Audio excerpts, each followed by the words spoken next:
Good evening and salutations, my YNR fans. So, this confrontation between Sharon, Lucy, and Daniel, right? Now, I know that Sharon is not there off because of her meds.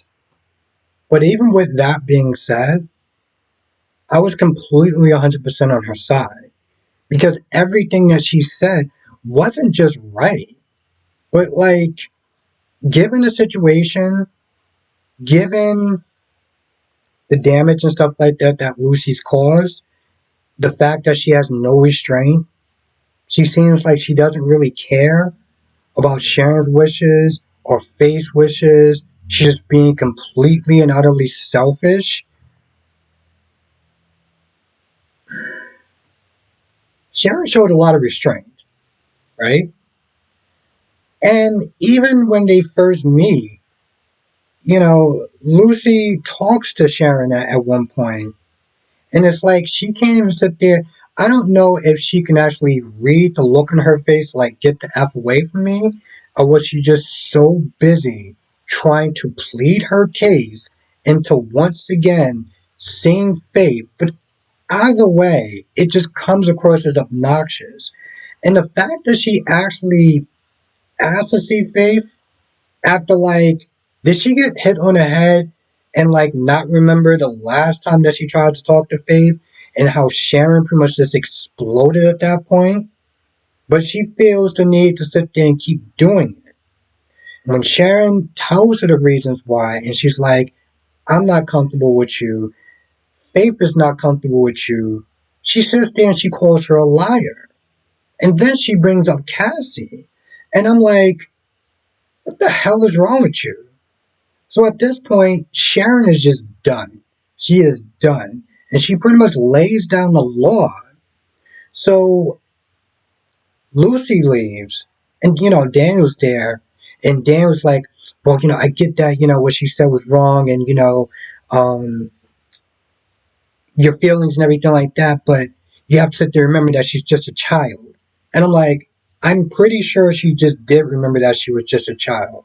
Because any other person would have cursed your daughter out by now. Okay? What she said was completely uncalled for. And your dumbass has the nerve to sit there and say, well, she's just a child. Well, here's the thing. Maybe if you and Heather were better parents, we wouldn't be in this position in the first place. So why don't you sit there and get your damn child under control? Which clearly they can't do because the minute that those two get back to the apartment, she just starts up again.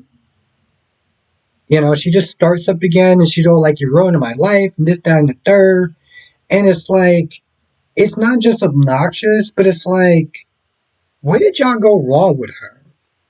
Which, by the way, does anyone find it kind of funny in a sense that Connor is more mature than Lucy? Now, I guess the only counterbalance that is a lot of people sometimes just sit there and complain in these TV shows that kids don't act like kids, right? Connor acts way more mature. There's a point where he's not there asking Chelsea questions than any adult would sit there and ask somebody. But Lucy's not there spiraling out of control. And given the situation, it's like she doesn't care. She's just more about herself, which is what a typical teenager or kid would do. But I don't know. I just watching last night, rewatching this morning, it was like, wow, this is just crazy. Now Sharon also runs into Heather and Phyllis. Once again, she goes off. I'm not a fan of Phyllis, but I do appreciate that she stands on business when it comes towards defending her family. Unfortunately, there wasn't really much that Heather could sit there and say, because after Sharon was like, I talked to your daughter, She came at me sideways. You need to sit there and get your shit under control. Heather leaves. Sharon and Phyllis starts arguing again. And long story short, Heather's like, maybe we need to sit there and get out of town for a little bit. Maybe a little bit longer. Because we can't sit there and keep running into Sharon and having to worry about what Lucy's going to do or say or how she's going to sit there and act out next. I personally feel like if they go and they just stay gone for a while, I really wouldn't care. Plus, I can sit there and get rid of Lucy, so there's that. Now, Adam once again trying with Sally to get her back. Sally's not having it. Okay, Sally is not having it. All the excuses, all the we will do better, I'll do better. Um, I just love Chelsea as a friend, everything like that. It doesn't matter because it's like, bro, you didn't. That's the thing. You didn't just break her trust, right? You have this connection with Chelsea, and it's just something that she can't get past. She can't get past not just what you did, but the lying and the connection. So she's just kind of done. And in a lot of ways, it's like a 7-minute conversation that just goes nowhere because it's like Adam just wants to get what he wants.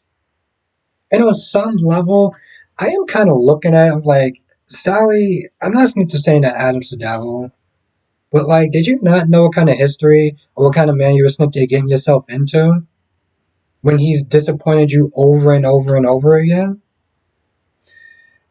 She doesn't want to call him Billy, so I'm assuming that maybe those two are probably going to be together. Now, going back to Connor and Chelsea, this is another reason why the conversation stopped was because Chelsea was getting a lot of questions asked by Connor that she just couldn't answer.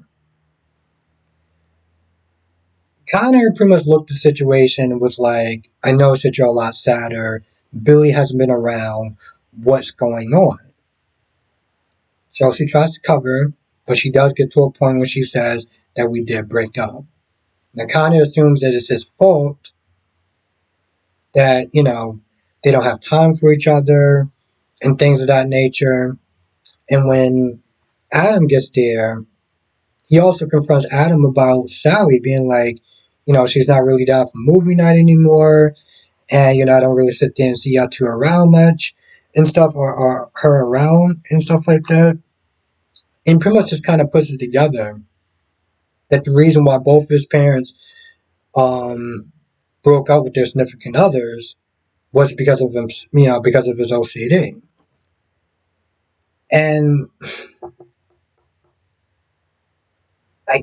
part of me, see, I'm very split because part of me is like, I know that they couldn't sit there and tell him the truth before because they felt like he was going to have a setback. Maybe they could have found a way, at least after, because he's been back in Genoa City for a while. I don't think there was actually a good time to sit there and say, because I was going to sit there and give him a lecture of, you should have sat there and told your son. But it was like, when was the time to sit there and do it? I guess now,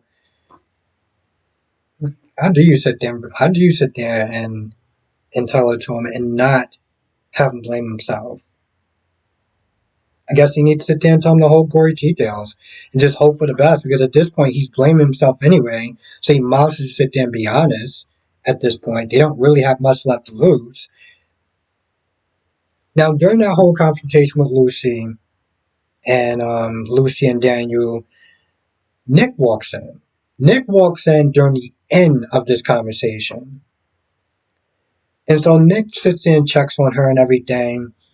And there's a point where they're talking and Sharon gets kind of defensive and being like, you need to be smart to have my back 100%. So she gets defensive with him. She leaves, and of course, she runs up confronting Heather and Phyllis. Nick is concerned, so Nick calls Mariah. Mariah was talking to Sharon earlier in the episode, and it was mostly just about business and stuff. Um, but when they talk, Nick brings up the confrontation that he just witnessed, and Mariah brings up, that at some point she caught her talking to herself. Nick is worried because he's like, I'm wondering, did she just fully stop on her meds? So he asked Mariah to sit there and keep an eye on it because they live together and stuff like that, and she would have more access to sit there and see if she's taking her meds or not. There is one point where Nick is sitting there, I guess, trying to. I don't want to sit there and say downplay what Lucy's doing, but Sharon's like, I've seen girls like that in my practice, and I'm just like, what practice? Now, granted, I've only been watching it for 4 years, but I've seen people that have been watching it longer, like DC and stuff, and even they don't remember if she was an actual psychiatrist or psychologist. So when she said that, it was like, what practice are you talking about? Now, let me know in the comment section if she did have a practice or anything like that, and she was actually taking people. Because it seems like she does more free advice. Hell, even with the OCD thing and, counseling Adam and Chelsea, this is more advice, not an actual sit down and conversation with a therapy session. I'm just very curious about that. I feel like that's about it. I can't think of anything else, but if I missed anything, write it in the comment section below. Let me know what your thoughts are. Also, did you feel that she went too far? Did you feel that Sharon went too far with Lucy in that confrontation? You felt like she should have been more easier, more understanding. Or do you think that she was just the right amount of concern, but also stern? Because clearly, like I've said, Daniel and Heather are just sucking at their jobs as far as trying to rein in Lucy, rein in this obsession. Hell, even Heather was like, "Yeah, I can sit there and see how this can be very unhealthy." I'm like, "Well, what are you doing about it?" You know? Because I'm like, grounding her and everything like that is clearly not working because every time you take her out, she starts just acting up.